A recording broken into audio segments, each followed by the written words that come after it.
আমাদের রাজ্যের মুখ্যমন্ত্রী শুভেন্দু অধিকারী কখন বাড়ি থেকে বেরোচ্ছেন, কোথায় যাচ্ছেন, কতক্ষণ থাকছেন, কোন রাস্তা দিয়ে যাচ্ছেন, এই সব খবর এইখান থেকে কাশ্মীরে পাঠানো হচ্ছে নিয়মিতভাবে। একজনকে গ্রেপ্তার করা হয়েছে বর্ধমান থেকে। এই গ্রেপ্তার করার পর এরকম মারাত্মক তথ্য উঠে আসছে। যাকে গ্রেপ্তার করা হয়েছে তার পরিচয় কি, কাশ্মীরে কার কাছে পাঠাচ্ছিল এইসব তথ্য, কেন, তারা কারা? সোমরাজ রয়েছে সরাসরি আমার সঙ্গে। সোমরাজ,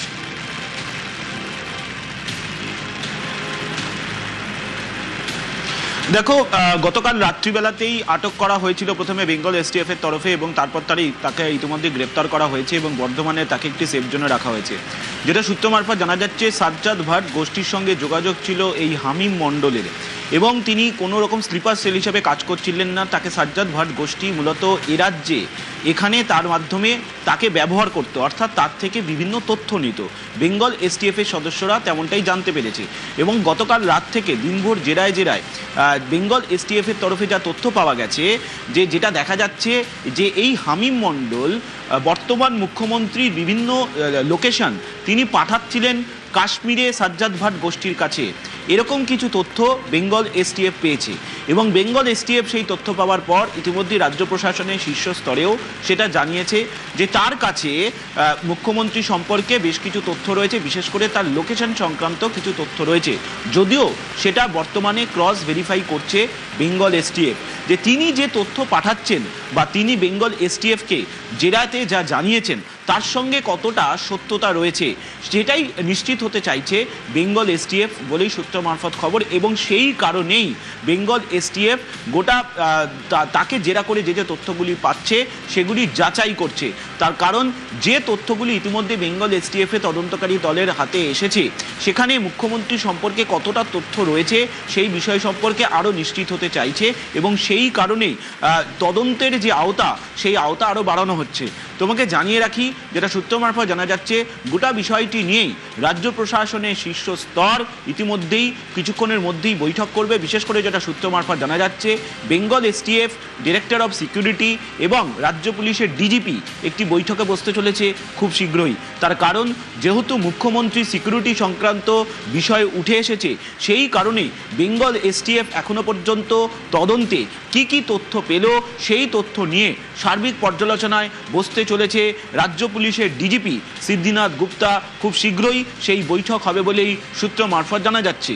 তৃতীয়ত, বেঙ্গল এসটিএফ এর হাতে একটি, আমার সঙ্গে এই মুহূর্তে রয়েছেন শরদিন্দু বর্ধমান থেকে। শরদিন্দু, এই বর্ধমান থেকে হামিদ মণ্ডলকে এসটিএফ, বেঙ্গল এসটিএফ গ্রেপ্তার করেছে।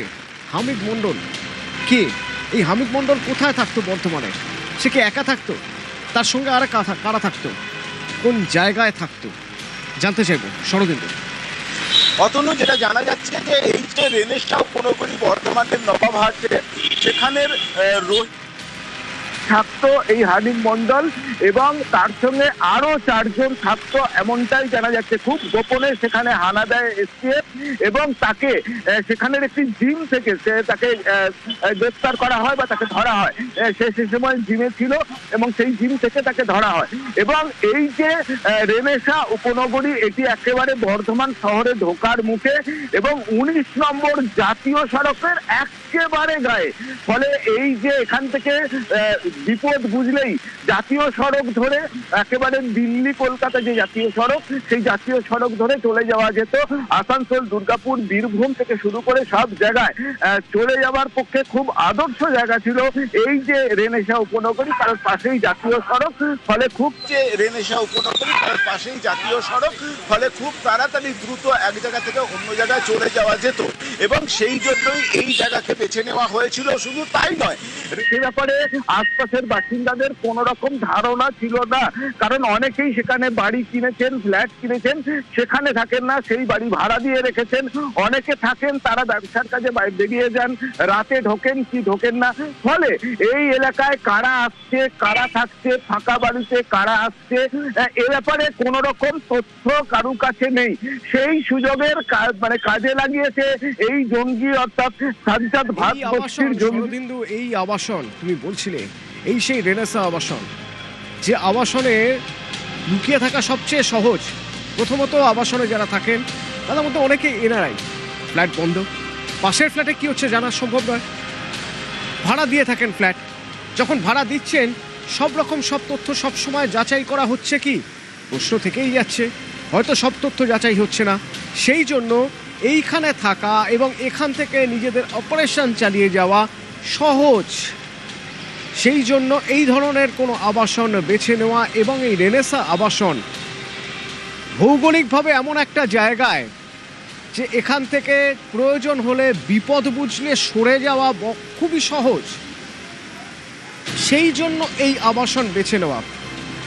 কিন্তু এইখানে বসে হামিদ মণ্ডল কি করছিল, আর তার সঙ্গে যে চারজন কি করছিল হামিদ মণ্ডল, এখান থেকে মুখ্যমন্ত্রীর যাবতীয় খোঁজ দিচ্ছিল, অর্থাৎ মুখ্যমন্ত্রী কোথায় যাচ্ছেন, তার লোকেশন কি, সেই সব, অর্থাৎ জঙ্গি নিশানায় মুখ্যমন্ত্রী। শরদিন্দু, একেবারেই দেখো, মুখ্যমন্ত্রী অনেক সময় কিন্তু এই যে সড়ক পথ অর্থাৎ 19 নম্বর জাতীয় সড়ক দিয়ে দুর্গাপুর, আসানসোল, যে বাঁকুড়া, এই সব জায়গায় যেতে পারেন। তাই যেহেতু সে খোঁজ নিচ্ছিল, মুখ্যমন্ত্রীর গতিবিধির ব্যাপারে খোঁজ রাখছিল, তাই তাদের টার্গেট মুখ্যমন্ত্রী কিন্তু হতেই পারতেন, এবং সেই রকম একটা সম্ভাবনার কথা কিন্তু উড়িয়ে দেওয়া যাচ্ছে না এখন প্রাথমিক তদন্তে, প্রাথমিক জিজ্ঞাসাবাদে বা যে তথ্য পাওয়া গেছে। কারণ এই জাতীয় সড়কের যে কোনো জায়গা থেকে কিন্তু মুখ্যমন্ত্রীকে টার্গেট করা যেত, যে কোনো উঁচু বাড়ি থেকে টার্গেট করা যেত। সেক্ষেত্রে রেনেসা উপনগরী থেকে সেই অপারেশন চালানো কিন্তু খুবই সহজ হতো। কারণ এই দক্ষিণবঙ্গের এই এলাকায় অর্থাৎ মুর্শিদাবাদ, নদিয়া, বীরভূম, পশ্চিম বর্ধমান, বাঁকুড়া, পুরুলিয়া অনেক ক্ষেত্রে কিন্তু মুখ্যমন্ত্রী সড়ক পথ ব্যবহার করছেন এবং বর্ধমানের উপর দিয়ে 19 নম্বর জাতীয় সড়ক ধরে যাচ্ছেন, এবং এই যাওয়ার ক্ষেত্রে যে রাস্তা সেই দিকেই পড়ে হচ্ছে রেনেসা উপনগরী। অর্থাৎ সেই কারণেই কিন্তু বলা যায় যে মুখ্যমন্ত্রীর উপর নজরদারি, তার খোঁজ খবর দিচ্ছে। তা মুখ্যমন্ত্রীও এই জঙ্গি গোষ্ঠীর সাজ্জাদ ভাট গোষ্ঠী, কাশ্মীরের সেই সাজ্জাদ ভাট গোষ্ঠীর কিন্তু নজরে থাকতে পারে, এবং সেই কারণেই 5 জন তারা এসেছিল। এখন এখানে 5 জন ছিল, আরো কোথাও 5 জন আরো কেউ ছিল কিনা সেই বিষয়টাও কিন্তু এসটিএফ দেখছে, এবং সেই জায়গাতেও তল্লাশি চলছে। বা বাকি 4 জন কোথায় গেল, বর্ধমানের কথা তুমি বলছিলে, ভৌগোলিকভাবে এই বর্ধমান অত্যন্ত গুরুত্বপূর্ণ একটা জায়গা, এবং জঙ্গি কার্যকলাপ বা নাশকতা কার্যকলাপ করে তারপর এখান থেকে সরে যাওয়ার সহজ অনেকগুলো রাস্তা রয়েছে। সেই জন্য বর্ধমান পছন্দের জায়গা, এটা আমরা জানি। কারণ আমরা ঠিক যদি কয়েক বছর পিছিয়ে যাই, ঠিক আজ থেকে 12 বছর যদি আমরা পিছিয়ে যাই, আমরা 2014 সালের কথা বললে খাগড়াগড়ের কথা বলবো। এখান থেকে খাগড়াগড়ের দূরত্বও বেশি নয়।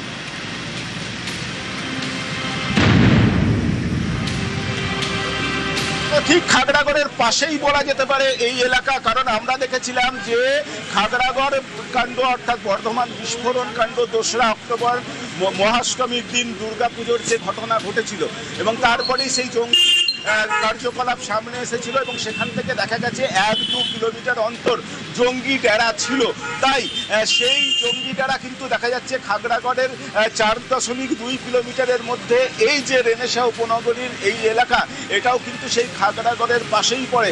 এখন যেহেতু খাগড়াগড়ের ঘটনা ঘটে গেছে, জঙ্গিরা আর এখানে ডেরা বাঁধবে না এমন একটা ধারণা মানুষের মধ্যে তৈরি হয়েছে, এবং যেহেতু রেনেসা উপনগরীতে কেউ কাউকে চেনে না, সেই সুযোগটাই কিন্তু আবারও কাজে লাগিয়েছে এই জঙ্গি গোষ্ঠী এবং সাজ্জাদ ভাট গোষ্ঠী।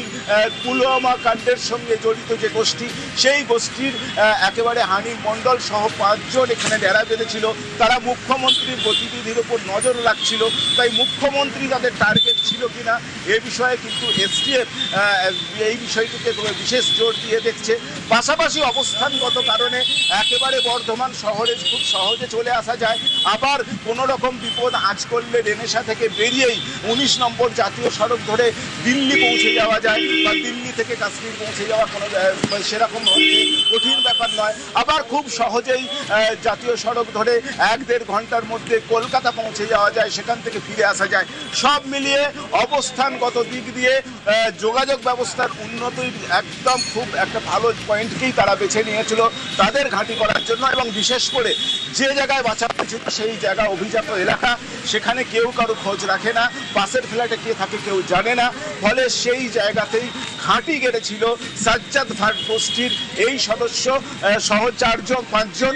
এখন একটা জিম থেকে তাকে এসটিএফ তাকে বা এসটিএফ এর জালে এসে ধরা পড়ে।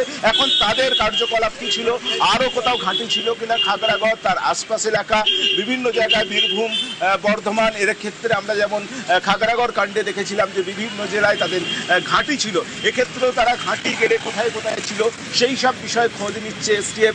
বাকি 4 সদস্য কোথায় গেল, আরো কোথায় তাদের ঘাঁটি ছিল, সেই সব বিষয়গুলো কিন্তু এখন খতিয়ে দেখা হচ্ছে।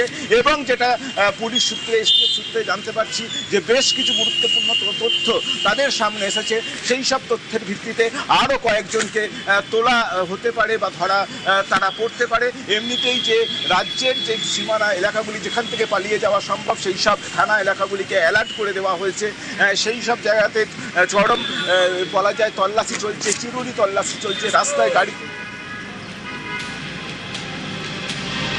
এই যে হামিম মণ্ডলকে গ্রেপ্তার করা হলো বর্ধমান থেকে, বর্ধমানের রেনেসা আবাসন থেকে, রেনেসা আবাসনে মানে একটা বিলাসবহুল আবাসন, সেখান থেকে এই বর্ধমান, যে বর্ধমানে এখান থেকে 4 কিলোমিটার দূরে গেলেই খাগড়াগড়।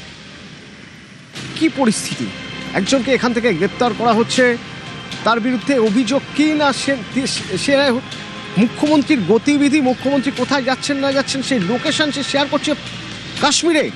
এই সব কিছু নিয়ে আমরা কথা বলেছিলাম অবসরপ্রাপ্ত এনএসজি এখন বিধায়ক দীপাঞ্জন চক্রবর্তীর সঙ্গে।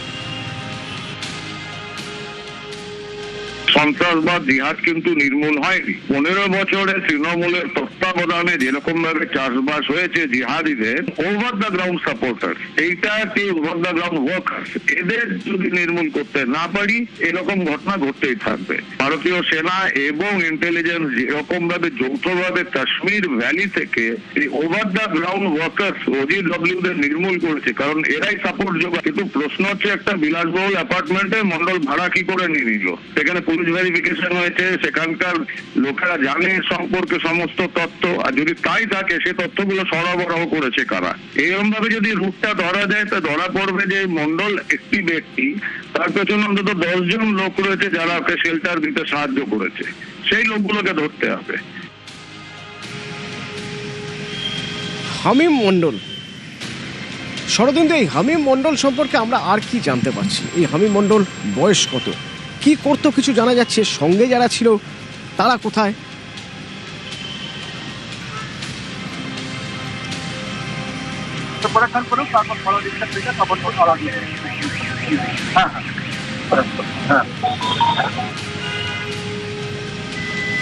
শরদিন্দু কি আমার কথা শুনতে পাচ্ছে?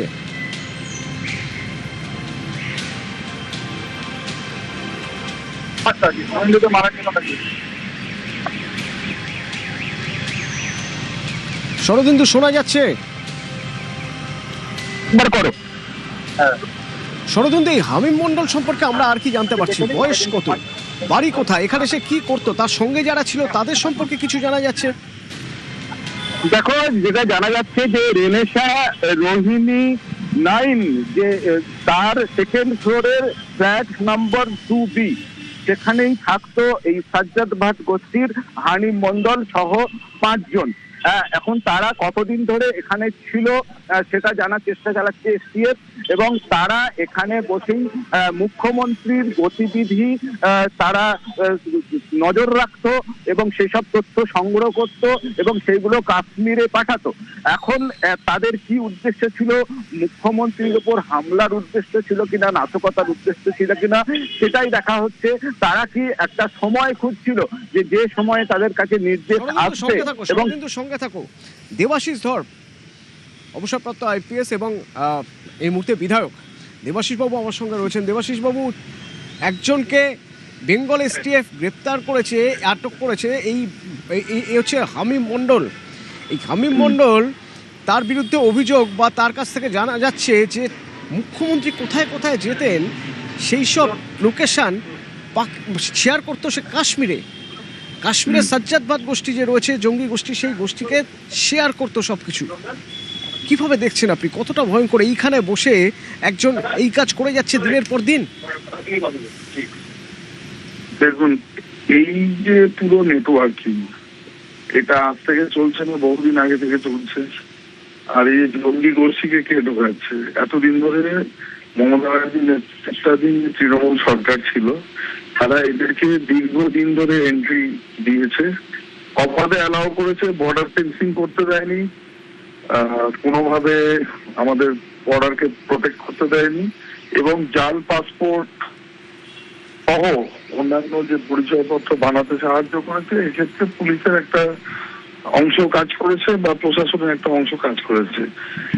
আর বিভিন্ন জনপ্রতিনিধি মনের আনন্দে তারা ওই সার্টিফিকেট গুলো দিয়ে গেছে, কোনো কিছু ভেরিফাই করেন, শুধু ভোট ব্যাংক সামনে ছিল। ভোট ব্যাংক এর পিছনে অনেক বড় উদ্দেশ্য ছিল।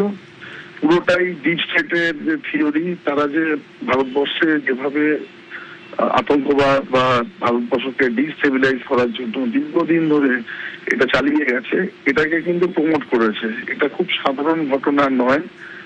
মাননীয় মুখ্যমন্ত্রী বলুন, মাননীয় প্রধানমন্ত্রী বলুন, মাননীয় স্বরাষ্ট্রমন্ত্রী সহ যে বড় বড় টার্গেটরা রয়েছে, এবং লোকাল এরিয়াতে এরা কিন্তু মাকড়সার জালের মতো বিস্তার করেছে।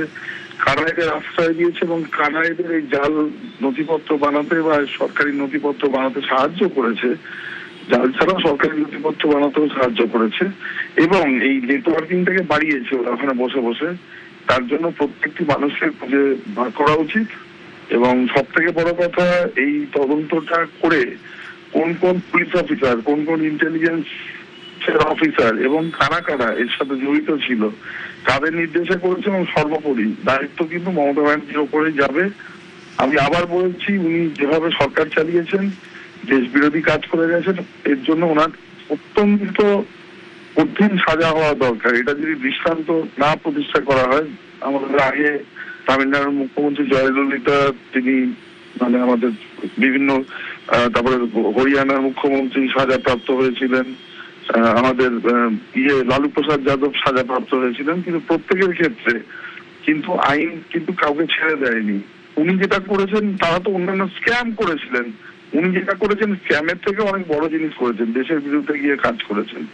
এর কোনো ক্ষমা হয় না, ক্ষমা অযোগ্য অপরাধ। এবং সব থেকে বড় কথা, এখনো এসটিএফ কে অনেক বড় কাজ করতে হবে, অনেক বড় নেটওয়ার্কিং এর পুরো এই সিস্টেমটাকে বার করতে হবে। যদি না বার করতে পারে, তাহলে কিন্তু যে কারো ওপরে অ্যাটাক করতে পারে, কেউ আমরা সিকিউর নয়। এবং আরো কি কি প্ল্যান করে রেখেছে, যখন কাশ্মীরে এখান থেকে ডেটা শেয়ার হচ্ছে, শুধু আপনি ভাববেন না কাশ্মীরে না, বিভিন্ন বিদেশি রাষ্ট্রের কাছে ডেটা শেয়ার হচ্ছে। এবং ধন্যবাদ আমার সঙ্গে সোমরাজ আছে সরাসরি। সোমরাজ, আমাদের কাছে আরো কিছু আপডেট আছে। সোমরাজ, দেখো, তোমাকে যেটা জানিয়ে, যেটা এখনো পর্যন্ত সূত্র মারফত জানা যাচ্ছে, এই যে হামিম মন্ডল, যাকে এই মুহূর্তে গ্রেপ্তার করা হয়েছে, তিনি কিন্তু সাজ্জাদ ভাট গোষ্ঠীর হয়ে সরাসরি কাজ করতেন না। তিনি একজন লিঙ্কম্যান হিসেবে কাজ করছিলেন, যেটা সূত্র মারফত জানা যাচ্ছে যে মূলত তাকে মাসিক টাকা দেওয়া হতো, অর্থাৎ সে বিভিন্ন তথ্য দিতেন সাজ্জাদ ভাট গোষ্ঠীকে, তার বিনিময়ে তাকে টাকা দেওয়া হতো। অর্থাৎ তিনি একটা যোগসূত্রের কাজ করতেন, কিন্তু তিনি স্লিপার সেল ছিলেন না। বেঙ্গল এসটিএফ তেমনটাই সূত্র তদন্তে জানতে পেরেছে এখনো পর্যন্ত, তাকে জেরা করে। শুধু তাই নয়, তার যারা সহযোগী ছিলেন সেই সহযোগীদের ইতিমধ্যেই খোঁজ করছে বেঙ্গল এসটিএফ, এবং তাকে দফায় দফায় জেরা করছে। যেটা তোমাকে বলেছিলাম যে বেঙ্গল এসটিএফ তিনি যে বিভিন্ন সময় তথ্য সাজ্জাদ ভাট গোষ্ঠীকে পাঠিয়েছে, তার মধ্যে তারা দেখতে পেয়েছে যে মুখ্যমন্ত্রীর লোকেশন সংক্রান্ত তথ্যও পাঠিয়েছে। যদিও সেটা কতটা সত্যতা আছে সেটা যাচাই করা হচ্ছে। এবং বেঙ্গল এসটিএফ এটাও জানতে পেরেছে এই হামিম মন্ডল, তিনি পশ্চিমবঙ্গের বাসিন্দা, এ রাজ্যের বাসিন্দা, যদিও তিনি হাওড়ার বাসিন্দা, হাওড়াতেও তার বাড়ি রয়েছে, তেমনটাও জানতে পেরেছে এখনো পর্যন্ত বেঙ্গল এসটিএফ তদন্ত করে। যদিও কেন্দ্রীয় তদন্তকারী সংস্থাও তাকে জেরা করতে পারে, সেটাও সূত্র মারফত জানা যাচ্ছে, এবং তাকে খুব শীঘ্রই কলকাতায় আনা হচ্ছে। বর্ধমান থেকে তাকে খুব শীঘ্রই কলকাতায় আনা হচ্ছে, এবং কলকাতাও একটি সংরক্ষিত জায়গায় রেখে তাকে জেরা করবে, এবং সেখানেও কেন্দ্রীয় তদন্তকারী সংস্থাও তাকে জেরা করতে পারে। এবং তোমাকে জানিয়ে রাখি, যেহেতু মুখ্যমন্ত্রী নিরাপত্তা সংক্রান্ত প্রসঙ্গ উঠে এসেছে, তাই রাজ্য পুলিশের ডিজিপি সিদ্ধিনাথ গুপ্তা খুব শীঘ্রই বেঙ্গল এসটিএফ এবং মুখ্যমন্ত্রী নিরাপত্তার দায়িত্ব যারা পর্যালোচনা করেন, ডাইরেক্টর অফ সিকিউরিটি এবং সিআইএসএফ, এই তিন কর্তৃপক্ষের সঙ্গেই খুব শীঘ্রই রাজ্য পুলিশের ডিজিপি একটি পর্যালোচনা বৈঠক করে নেবেন।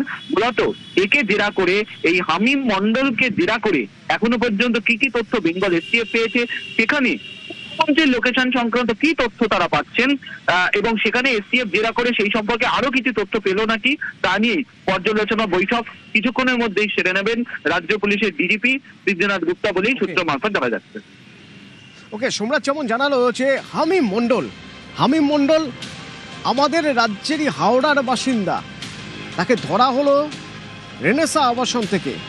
বর্ধমানের এই রেনেসা আবাসন বিলাসবহুল আবাসন, যে আবাসনে সুবিধা হলো যেহেতু এখানে অনেকেই বাইরে থাকেন, ভাড়া দেন এবং প্রায় পরপর সব ফ্ল্যাটই যে ভর্তি এমন নয়, কিছু কিছু ফ্ল্যাট গ্যাপ থেকে যায়, এক ফ্ল্যাটের সঙ্গে আর এক ফ্ল্যাটে পাশের ফ্ল্যাটে কে রয়েছেন জানা সম্ভব হয় না সব সময়।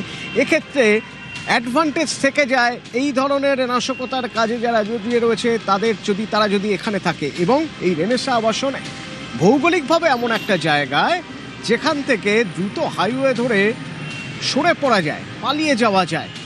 খাগড়াগড় থেকে 4 কিলোমিটার দূরে এই রেনেসা আবাসন থেকে বেঙ্গল এসটিএফ এমন একজনকে ধরেছে যার নাম হামিম মণ্ডল, যার বিরুদ্ধে অভিযোগ যে মুখ্যমন্ত্রী শুভেন্দু অধিকারীর লোকেশন পাঠাতো কাশ্মীরে, সেখানে এই লোকেশন পাঠাতো, তাও নিয়মিতভাবে নয়, মাসিক টাকার বিনিময়ে পাঠাতো। সঙ্গে আর কারা ছিল, আর কি কি অপারেশন চালাতো এখান থেকে তারা, হেডলাইন্সের পর সঙ্গে থাকুন।